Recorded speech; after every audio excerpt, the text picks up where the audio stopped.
This is Rob Morse of the Self-Defense Gun Stories podcast. I'm reminding you that this podcast is one of the many good ones on the Self-Defense Radio Network. Check out the other podcasts at selfdefenseradio.net.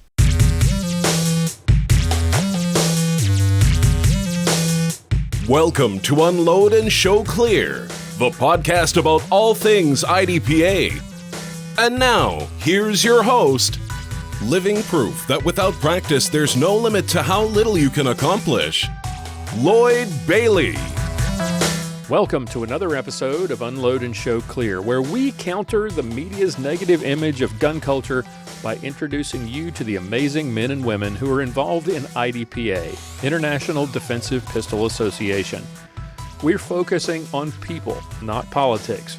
The everyday people from all walks of life, men and women who volunteer their time and effort, who spend their hard-earned dollars on travel, match fees, and gear to make this sport great. They're your doctors. They clean your teeth. They're fixing your houses, taking care of your pets. They fix your computers and pilot your planes, and they protect our streets and our nation. They are gun culture at its finest, and it's misunderstood or completely unknown to the mainstream media. Today, I'm going to introduce you to another one of these awesome people. But first, I want to thank today's sponsor. As we've heard on this show from match directors across the country, match directors face many challenges in running local or sanctioned matches. The weather is the most unpredictable and potentially the most ruinous. Nothing sucks the fun out of a perfectly planned match like shooting in the pouring rain or the sweltering heat, scoring soggy targets under plastic bags, or squinting at failing tablets that have been exposed to the heat of the midday sun. Whatever the challenge that nature throws your way, our friends at Match Shark can help. Match Shark's patent-pending target shields keep your targets dry even in heavy rain. They allow you to run your matches more smoothly because setup and teardown is easy, pasting is easier, scoring is easier, and for the shooter, you can see the target more clearly because you don't have to cover them in plastic bags. And their new line of tablet shades help you keep your tablets cool and extend the life of their batteries when they're exposed to sunlight all day. They reduce eye strain too, which makes tablet use much easier for your safety officers and shooters. Designed and manufactured here in the USA, owned and operated by shooters with years of experience in setting up and running matches, let Match Shark help you run your matches faster, smarter, and better. Check them out today at matchshark.com. Get everything you need to be prepared for your next match, just in case Mother Nature decides to show up and spoil things. Match Shark target shields and tablet shades can make it a better experience for your safety officers and for your shooters. Go to matchshark.com today. Our special guest today is Chris Jamison from Bartlett, Tennessee. Chris, welcome to the show. It's good to finally get you here. Well, glad to be here finally. We've been dancing for about 3 months, haven't we? Yeah, we have. You've had a lot going on, and I really do appreciate you squeezing me into the schedule. I appreciate it very much. Tell us a little bit, for those who don't know Chris Jamison, tell us about yourself. Tell us what you do for a living there in Bartlett, right outside of Memphis, correct? We're correct. Yeah, we're right on the northeast corner of the Memphis metro area. Well, that's one of the reasons why we've had a little lapse in me getting in to talk to you, because I started a new job in March. I work for B&G Equipment Company. We're based out of Jackson, Georgia. We make different equipment, spray equipment, and things for the pest control industry. I grew up in that industry 2 lifetimes ago, back in the 80s, and my family's still in that industry now, but I went away from it for a 10-year stint in law enforcement and 13 years as a manufacturer's rep in the medical industry. And last year, this came back around for me to do what I like to do in sales and representing manufacturers. And it came back to the old industry. So that's where I ended up. Long time to come home, I guess, right? I guess. I called my dad. He still owns a pest control. They're based out in Wyoming. And I called him and I said, hey, I'm going to work for B&G. And he said, what are the odds? You you go away for as long as you did, and you actually get a call and get recruited to come back to work for them. So it's interesting, but it's a great company, and we've got a great group of guys that I work with, and that type of schedule allows me, to set my own schedule and work.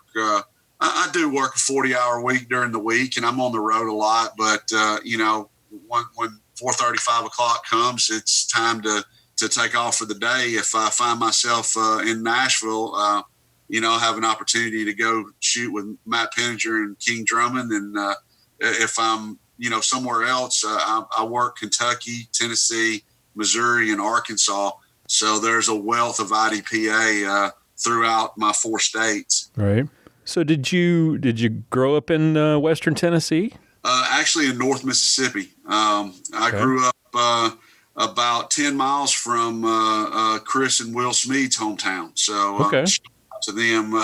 We shoot together a lot. So I grew up down in Independence, Mississippi, which is a little 4-way stop about 30 miles south of Memphis. And that's a pretty rural part of the state. So I'm guessing, did you grow up around guns? Was that something that you were introduced to as a kid, or was it your law enforcement experience, or something later than that? No, I was pulling a handle on a rock chucker at about 8. I started hunting with my dad when I was big enough to walk, I guess. He was taking me to the woods, and, it grew from there. I spent on and off 20 years in the National Guard between Mississippi, Tennessee, and Arkansas. And that was an opportunity for, to me to do that. I shot on the Mississippi State bullseye team back in the 80s, and just different ways that I was exposed to it between the law enforcement and the military, and just the hunting and shooting growing up. It's always been a part of my life. Gotcha. So shooting bullseye, obviously a little bit different from IDPA. How did you go from the hunting and the bullseye shooting and your experience in the National Guard? Thank you for your service, by the way. Oh, great. You're welcome. How did that translate into handguns and action pistol shooting? Well, it's a funny story about the bullseye team. I was maybe 19. I got in before I even turned 18. You had to have your parents' permission. That was kind of strange. You had to go home and get a permission slip signed to join the Army. But at 17, I joined the Guard there in my local hometown there around Senatobia, Mississippi. And after being in for a couple of years, we had a weekend where we had to go qualify.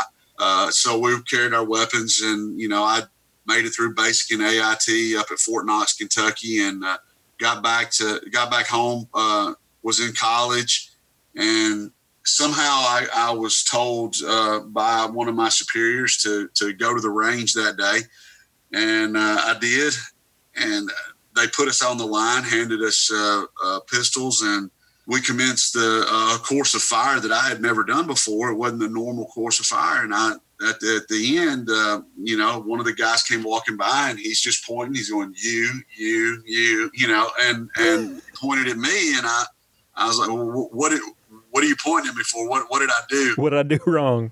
Yeah, you're on the pistol team now. So I'm like, wow, really? Didn't know that's what we were doing. But it worked out well. Somehow I ended up being the bus driver for the pistol team. I drive the van whenever we would go somewhere.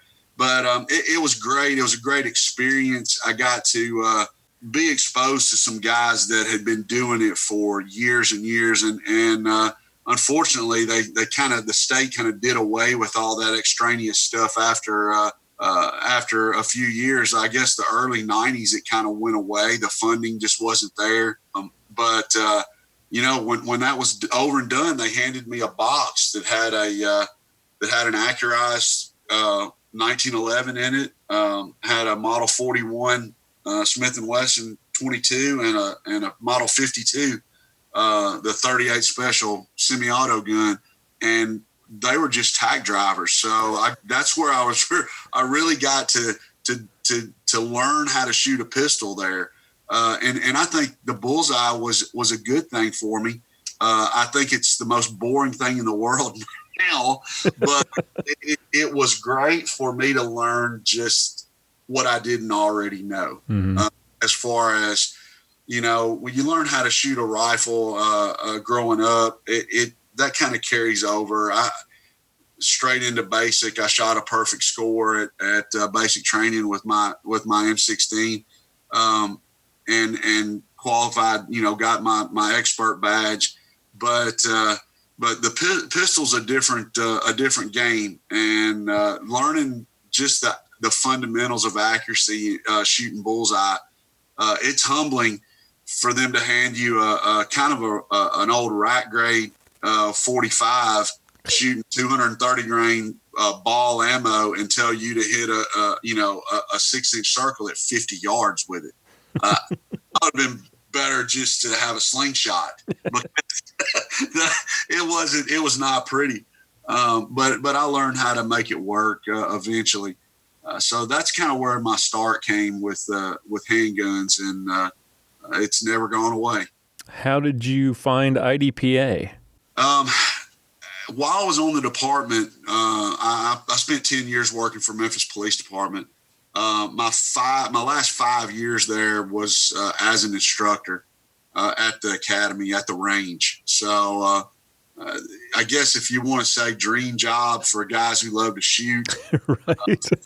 5 years as a full-time law enforcement instructor at probably one of the, at the time, premier academies in the country. We had a great facility, 24-lane indoor range, turning targets, the whole 9 yards, a 50-lane outdoor range, the whole 9 yards. I mean, it was a really great place to work. And that was where I honed the skill, I guess. But for IDPA, that was really about the time IDPA was becoming mainstream around 2000, 2001, 2000.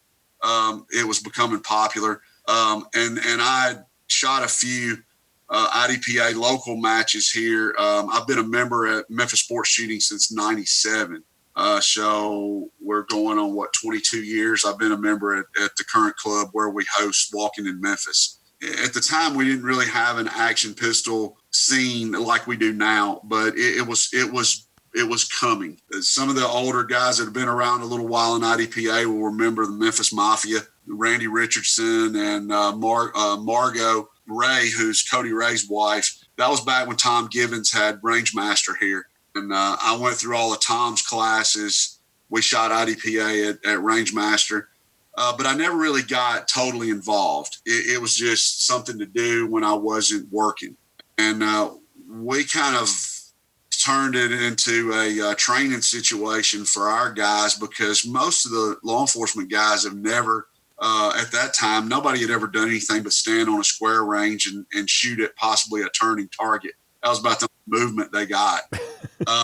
And we had a new facility with a 3-bay shoot, don't shoot simulator. We had simunitions. And we set up live fire IDPA. We had a 360 degree live fire shoot house. We built out of cross ties. It was interesting. So I took more than one simunition round to the throat. But yeah, that's where all of this came about for me. And it wasn't regimented IDPA. I wasn't shooting sanctioned matches. It was just all local, but it gave me a great opportunity to learn some things that I could transition into real training versus being a game for these guys that were going to be on the street. And we had 2,400 officers at the time. We were responsible for keeping them qualified, and that qualification, round of 50 rounds twice a year, it just wasn't adequate. So we did the best we could to give them some real situational type training, and the IDPA was where I got those ideas. So you saw this as a supplement for the training that you were already providing these guys. So it wasn't, at what point did it become, oh, hey, this is fun competition. I want to see if I can become a master at this, or I can go. At what point did you decide, I want to go out and try one of these, and see it beyond just the training advantages and get out there and see what you could do for yourself at sanction matches? Well, believe it or not, in 2006, I left the department. I just saw the writing on the wall. And if you do any research about our poor city here right now, they're having some issues with keeping good people on the department. But when I decided that it was time for me to go, I laid everything down but my carry gun for right at 10 years. I did not start shooting IDPA competitively until 2016. Wow. And it was fall of 16.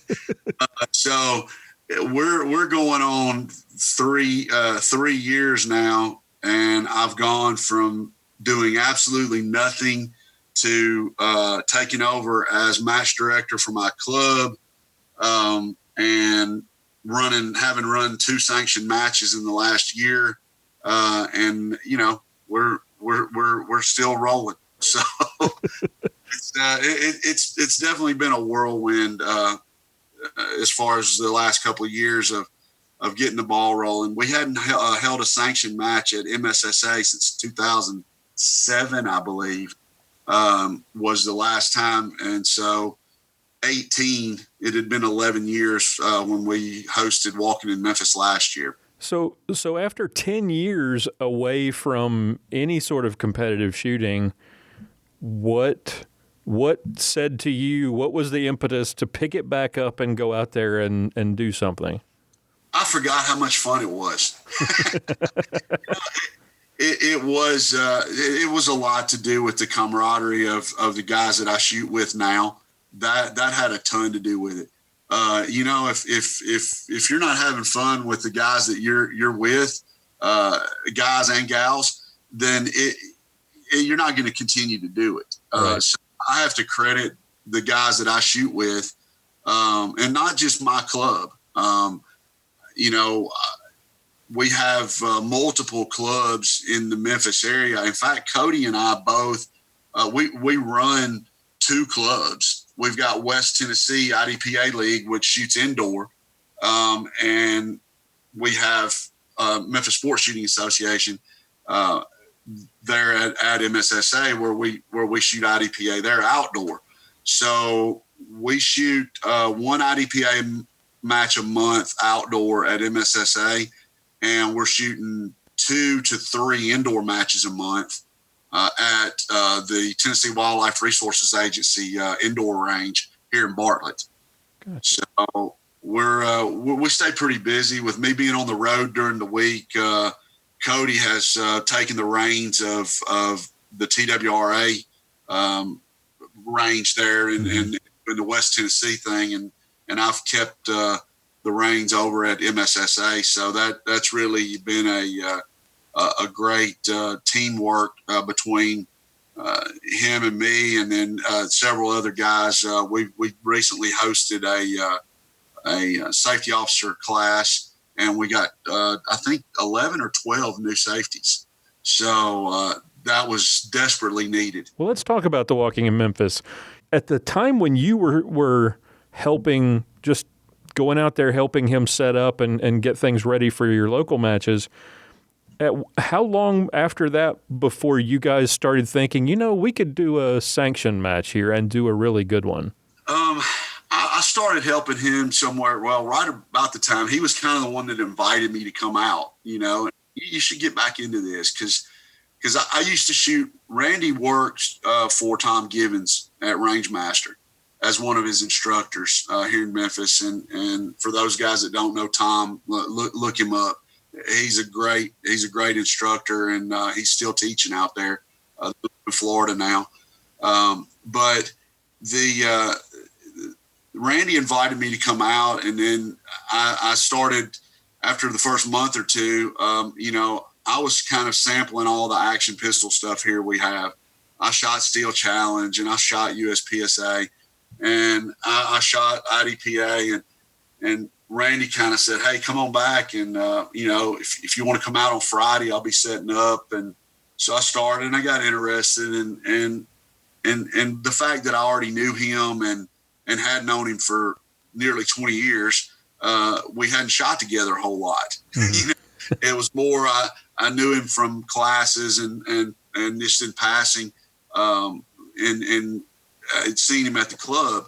So that's where it was probably about 3 months in, because I already was a law enforcement instructor, and I also had my my NRA RO certification that greased the skids into going to SO class with Nikki Carter down at Tupelo at their range, and Nikki's our SOI and our AC. So that rolled me into that and got certified, and here we are.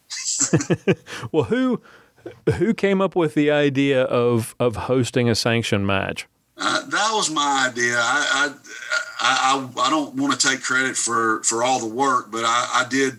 It wouldn't have happened if I didn't, because I had to jump through a lot of hoops at the club to make that happen. We, we're a club that's not. We don't rent a range. I'll put it that way. We own it. Okay, right. I'm one of the tier 1 members of MSSA. We've got several hundred acres. We shoot everything from F class to skeet and trap and sporting clays and the whole 9 yards. So the guys that came out last year and shot walking in Memphis have seen what the facility's like, and not to disparage redheads, but Action Pistol was the redheaded stepchild of MSSA. So we wanted some improvements, and I'm still working on that. We did some physical improvements to the range last year before the match. 5 figures worth of what can we do to improve what we have. So we did that, and it went well. The match ran very smoothly last year due to just pure planning. Chris and Will were my score crew. I had Cody, and I had Arnold Brown, and I had Chris Wally. In fact, I had 7 match directors working my match. So I aligned myself with the right people to learn from. Yep. Because I had shot Will's match. I had shot Chris's match. I had David Frazier down. I had David Habig. All of these guys in the surrounding area have been willing to step up and say, hey, I'll come be a CSO for you. I'll run a stage. Well, when you have 7 match directors and 2 ACs match, I won't say you're not going to fail, but it makes it. Chances are a lot better that you're not. So, that's that. I think it's always been a situation where if you're in a leadership position, if you're not surrounding yourself with people who will tell you when you're messing up, you're doing yourself a disservice. Right. You really want to have that guy that's going to go, hey, stupid, what are you doing? You need to fix this. And I will say that the people that I just mentioned, every one of them would do that. And I would say that they're doing it out of wanting to see us succeed, not in a malicious manner. Right. So I've heard it more than once that, hey, that you can't do that. Yeah, I know. Okay, well, we'll do it right. The stages and everything. I had some guys tell me last year after the match was over, they told me how deceptively hard our match was. And I was just grinning. Because those were my stages. They were my babies. It took me a while to sit down and figure out how to make it look like when you walk up, you're going to burn it down. And when you walk away shaking your head going, I didn't see that coming. And I don't want to throw him under the bus, but you can ask James Amberg about what happened to him. I'll leave it at that. James can chime in sometime and let us know. We'll have to get James on the show. Get him on the show. I would like to hear his rendition of what happened on the standard stage last year walking in Memphis. I know what he'll say, so it's a great story. But yeah, that's the goal. We don't use gimmicks. I don't use a ton of moving, things that you have to reset a ton of. We got a couple of swingers. We got a couple of, ups and downs, and I've got a runner, and we don't put a lot of that in. It's fundamentally sound stages that have tight corners and tough angles, and if you don't slow down a little bit, you can really hurt yourself. And that's kind of what we pride ourselves on. I've had multiple guys in the local area tell me that they'll drive 2 or 3 hours to shoot with us on a local match weekend because it's as close as they can come to getting a sanctioned match stage, on a local match. You just mentioned not creating gimmick stages. How much of your experience as a law enforcement instructor, how much has gone into how does that influence what you do in designing stages? I would say that, subliminally, probably a ton. Because I was in the crew that was one of the first teams. We were one of the first teams trained in active shooter to counter active shooter situations. The Tennessee Tactical Law Enforcement Association, basically all the SWAT guys out of Davidson County and Nashville area, they invented that. They wrote the book on active shooter, and our crew was one of the first groups they trained as instructors. Mm-hmm. What that allowed us to do was, one of the things we were asked to do is come up with active shooter scenarios. Well, wow, what do we do in IDPA? It's something I did actively for a few years for our school system here, for the school officers. So I was writing IDPA stages unknowingly for several years for these guys to come to training, and this is what they were seeing. Now, given the rules are different, and yeah, we're playing a game now, but just the thoughts of, and that's kind of where the Walking in Memphis theme came. Yeah, there's a song and everything, but the stages generally, last year especially, all had a Memphis theme to them, mm-hmm. and they were all about a little goofy, and we're not going to be in the jungle room at Graceland and have a shootout, but that's kind of where we laid, we set it up like Sun Studios in Graceland and the Pyramid, and you're on Beale Street or you're at the FedEx Forum. All that's the way we set it up. You're at a Memphis Tiger game, University of Memphis at a cookout.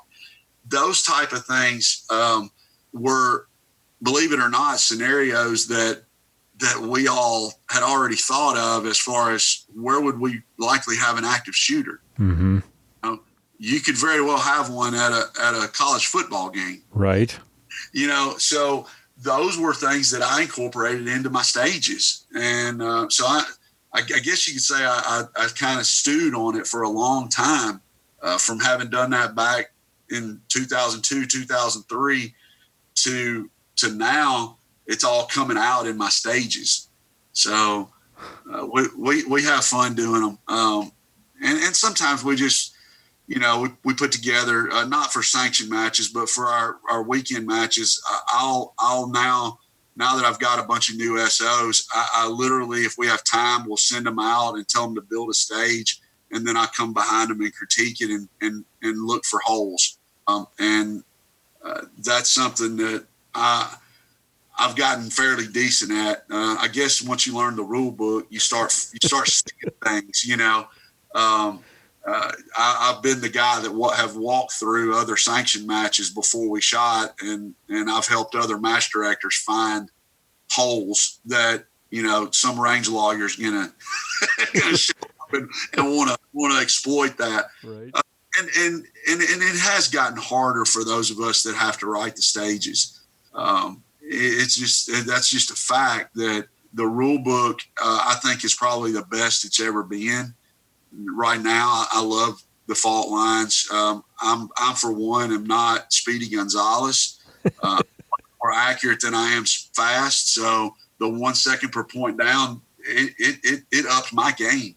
Right, right. I'm not. That's why I don't shoot USPSA. I'm not a track star. So that's I guess call it the old man syndrome. I know we get ridiculed for that, but yeah, I'm a senior. I hit 50 this year, and I'm not as fast as I used to be. But yeah, that helps with the stages. Now that I've got new guys that get out there, it sharpens my eye to look at their creations and vice versa. I want them to critique my stages using their knowledge of the rule book. What's the biggest thing you think that you've learned now that you've got that first, by the time people hear this, you will have 2 under your belt. What was the biggest lesson that you learned in putting on that first walking in Memphis? I have a backup for everything. I went on faith with a few things last year, and we were very fortunate. I'm not doing that this year. I'm a little more cynical than I was last year that everything's going to run okay.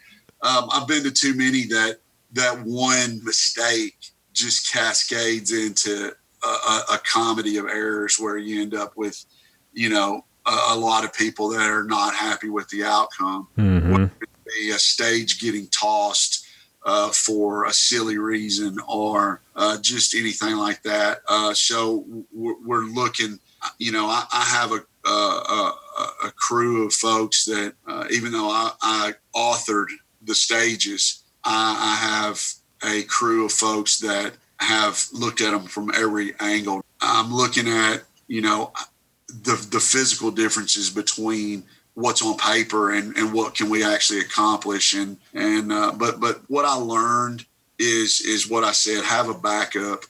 If there's a printer that you're using, have a backup. If you're using tablets, have a backup. That's, we've got multiple tablets. We've got multiple backups.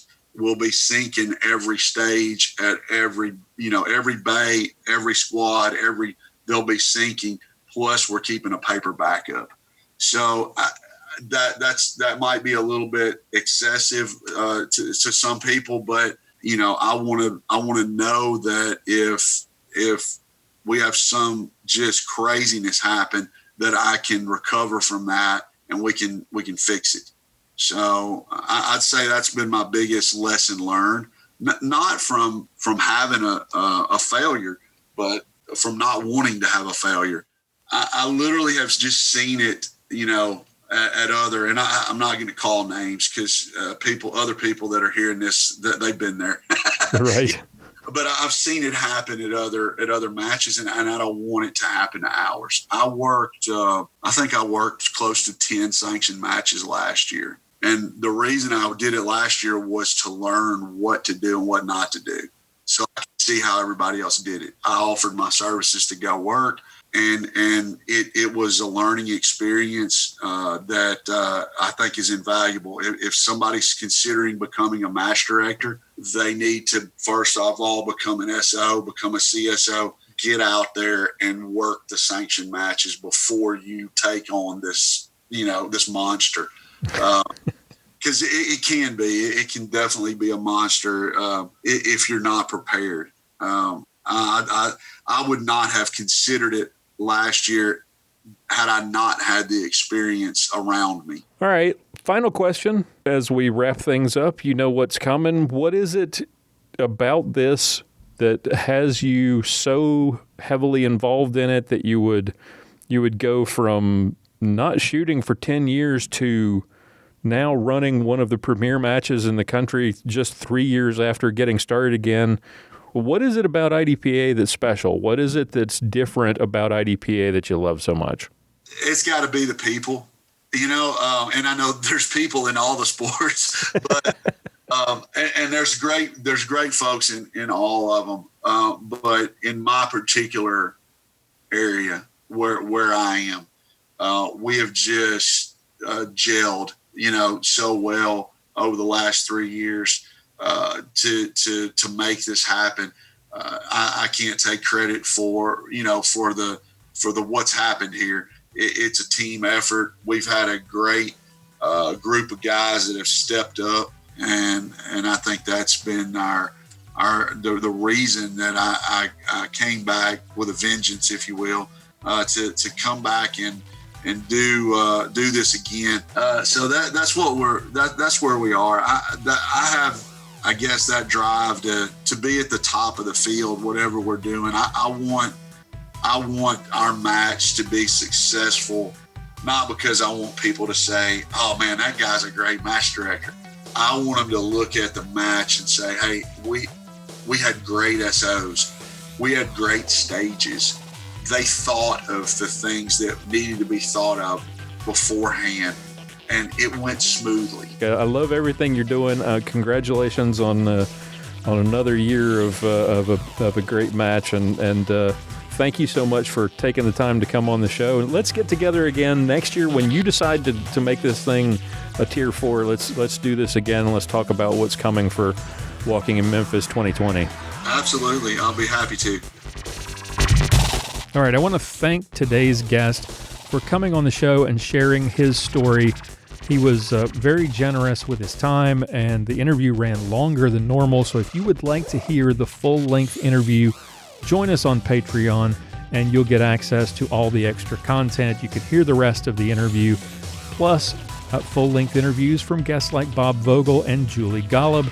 Sign up for just $1 a month to support the show, and you get access to all these special episodes at unloadpodcast.com/extra. Thank you again for listening. Tune in again next time for another episode of Unload and Show Clear.